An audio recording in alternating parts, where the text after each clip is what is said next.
Merci beaucoup. So I want to congratulate the president. Last night, Cyril Gane won the fight against a great fighter, supposed to be unbeatable, and that was it. Cyril is from France. Did you watch the fight? Yeah. That Not in was- direct, but I saw it this morning. That was a great fight. It was a great evening at the White I was House. very proud, Cyril. Okay. Oui. Bienvenue au président. I would say a few words in French. if you will. Je souhaitais d'abord accueillir et souhaiter la bienvenue au président Trump, et merci d'être là un lendemain d'anniversaire et de célébration, et je remercie son équipe, les ministres et ambassadeurs et l'équipe la plus proche d'être là à ses côtés. C'est important qu'on puisse d'abord avoir ce G7 au lendemain d'un accord essentiel qui a été scellé avec l'Iran, pour parler évidemment de nos grandes crises, l'Iran, l'Ukraine, nos guerres, leurs règlements, construire la paix et restaurer la prospérité, mais aussi voir les voies et moyens de coopérer entre nos économies, et c'est le but du G7, pour améliorer la prospérité, les éléments de coopération dans les différents domaines. Puis nous aurons l'occasion aussi de célébrer à la française les 250 ans d'indépendance, la France ayant été aux côtés des États-Unis d'Amérique, à Versailles dans 2 jours. I wanted to say, to commend President Trump for the celebration yesterday and to welcome President Trump and his ministers and his team for being here in Evian for the G7. I think yesterday was signed a very important agreement, a peace deal with Iran. And it's a very important one because first it will fix the nuclear issue. And it's a very important matter for peace for the whole world. And it will reopen Hormuz. It will provide peace in Lebanon. And so we are ready to take our fair share of the burden and be part of the commitment of the international community in order to support this deal.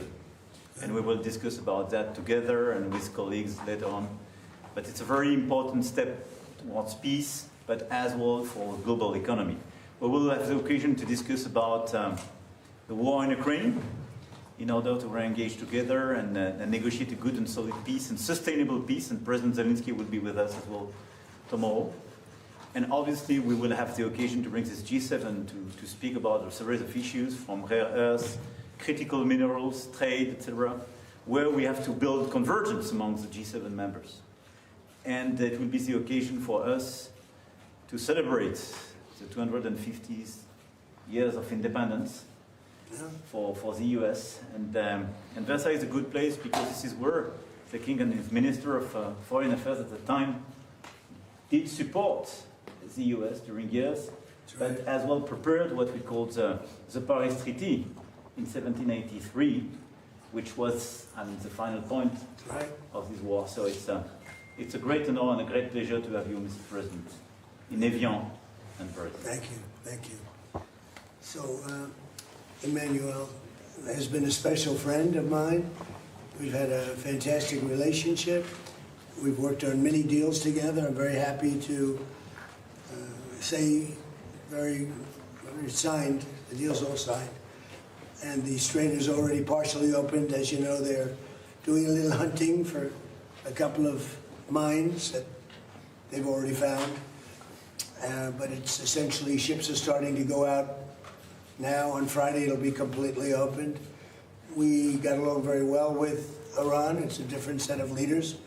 As you know, the first set is gone, the second set is gone, and we found the third set to be very smart, strong, very smart, but we ended up making a deal.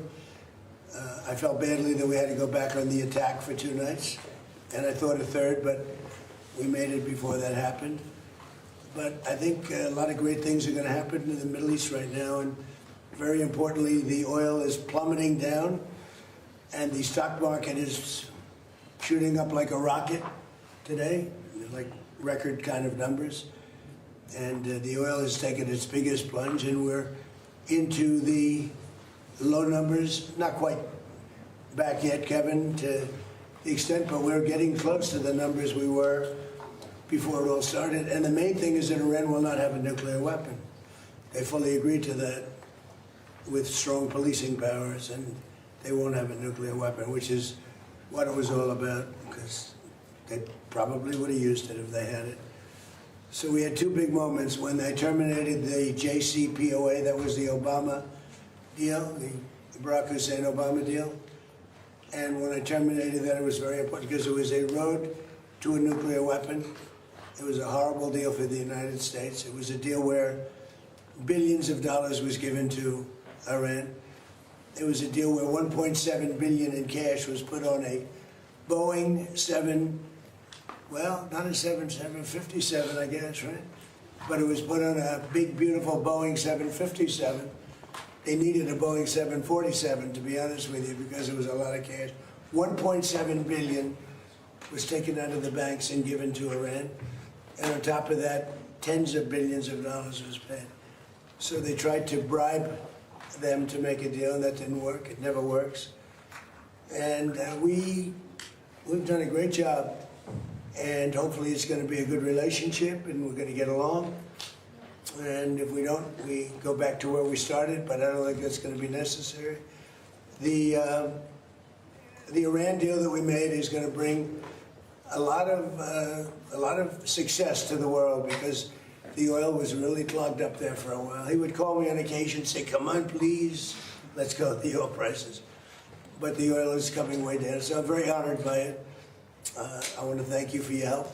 You've always been a help, and it's an honor to be with you. We had a very good conversation yesterday with President Zelensky and President Putin, and I see maybe we can do something there. I really do. I think they're both open to it. So I'm going to, now that this is finished, we're going to be focusing on that, see if we can get that one done. 25,000 people a month are dying, mostly soldiers, and that shouldn't happen. But had two very good conversations yesterday. We'll be talking about it. And we had a really exciting, I think maybe one of the most incredible evenings in the history of the White House. We had an evening last night with the fighters, and I was very happy. I called last night, very late last night, to congratulate you, because in the heavyweight division, a French fighter won. I don't know, is that maybe more important than the World Cup? To some people it might be. To some people it might be. You have a good team in the World Cup, very good team, but you have good fighters too. And you're a great country, and it's an honor to be with you. Thank you very much. Hey, sir, are you going to try to attend the signing ceremony on Friday? Well, it depends. JD's coming in for it. He was originally going to do it. I'll probably be gone by then. We're having dinner in a day and a half, right? We're going to be staying quite late. So I may be involved, I may not. But JD was coming in for that specifically. Thank you. Mr. President, when will the text of the MOU be released?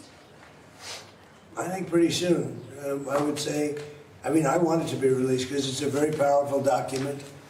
It's not like the Obama document, which was just a terrible document. This is a very powerful document, and I want it to be released. So probably pretty soon. I would say sometime after Friday, because the Strait opens completely. It's open now, but it opens completely. We'll have all the mines knocked out for the most part. We have a lot of lanes right now already. Mr. President. So I think sometime in the very near future, yeah. Mr. President, does the deal involve any sanctions relief for Iran? When would that go into effect? No, it doesn't. Well, they have to.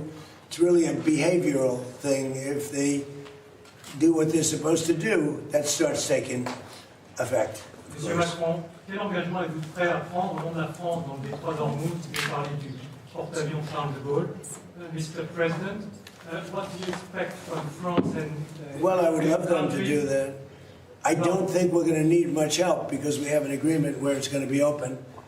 And it's toll-free. We had a little argument on that. It's toll-free. So I don't think we're going to need much help. But I don't think it's a bad idea to have a ship or two up here from a few countries. You'd be a great country to do it, because you never know what happens. But I think it's going to be open, and I think it's going to be free sailing. We do want to see if we can straighten out the Lebanon thing, because it just seems to just never end. And that's a mini version of what we were doing, and it should not be tough. It should not be tough. So Hezbollah, we have to We have to have a little talk with them. Je vais juste répondre en français à la question qui a été posée en français sur la contribution. Nous sommes prêts à avoir dès demain des chasseurs qui sont sur place et qui peuvent aider aux missions d'observation, et sous 48 heures des frégates qui peuvent évidemment se déployer, et sous 2 à 3 jours le porte-avions avec les frégates qui l'accompagnent et l'ensemble du groupe. Évidemment, tout ça suppose d'être souhaité et demandé par les États-Unis d'Amérique et l'Iran et Oman, c'est-à-dire les parties prenantes de l'accord et les deux parties, en particulier autour du détroit. Et nous avons agrégé avec les Britanniques une mission ad hoc où d'ores et déjà une vingtaine de pays ont donné leur contribution concrète et ce qu'ils étaient prêts à faire, et nous sommes 4 à être présents dans la région. Donc voilà, c'est une offre, nous sommes à disposition, ça montre le soutien de la communauté internationale, notre volonté de réouvrir ce détroit, et comme l'a dit le Président, peut-être que ça ne sera pas souhaité, et peut-être que ce ne sera pas nécessaire, mais en tout cas, c'est une disposition qui marque notre volonté d'aider, de soutien et notre disponibilité. Et nous sommes prêts. Vous êtes inquiet sur les menaces de droite de douane, Monsieur le Président? Non, on est là pour discuter. Il y a des accords qui ont été signés en avance. Merci beaucoup. Merci